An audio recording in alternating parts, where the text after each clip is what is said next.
This illustration begins with a group of youth who went on a mission trip to Alaska. Now, I'm not sure if it's actually the group that you're looking at, and that doesn't matter. But this group of youth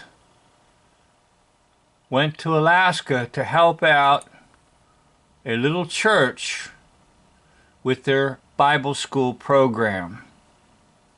And when they arrived at the location in Alaska, they happened to notice that atop the church there was a very large cross.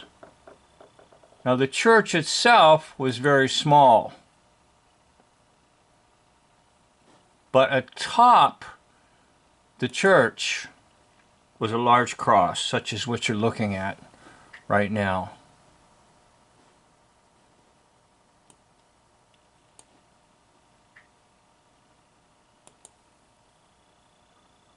The church was very small, and this group of youth, when they arrived, saw that cross up on top of that church.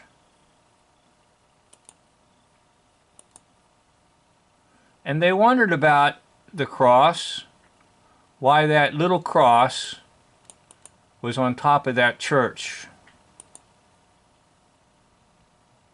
Why could it be that such a small church had such a large cross on top of it?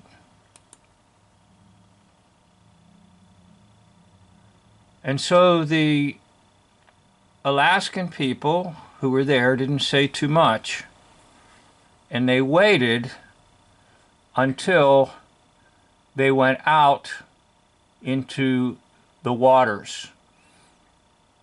And while they were out on the waters,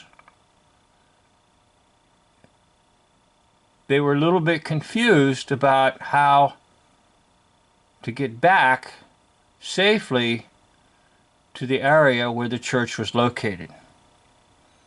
And while they were out on the waters, the captain of the boat just simply pointed to the large cross on the land.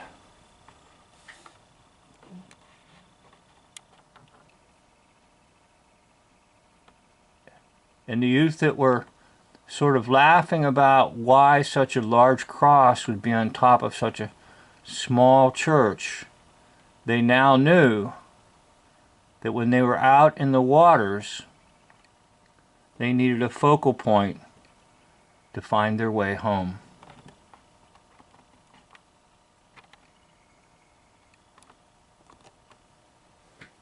And this illustration is about the way of the cross leads home.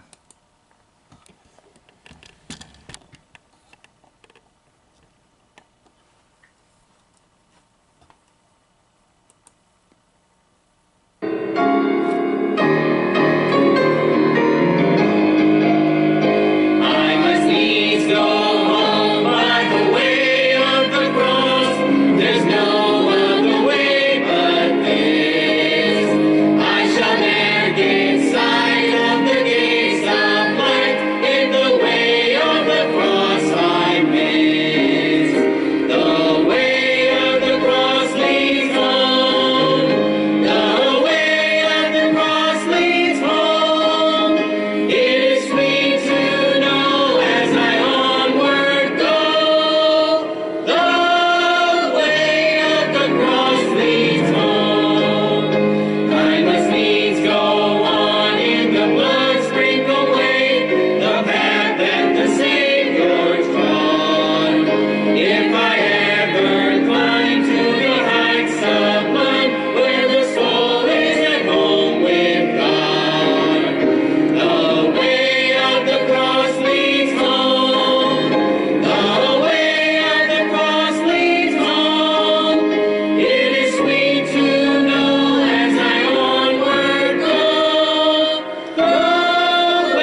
So for those who are out on the sea of life and they are very confused about life,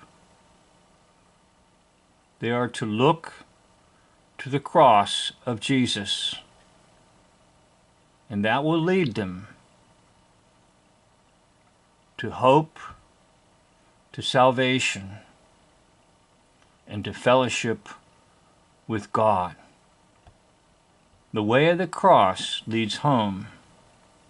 The large cross on top of a little tiny church for a group of youth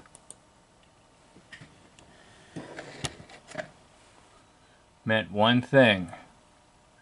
They could find their way back to the location of the little church that they were helping and serving. Thank you for watching. End of video.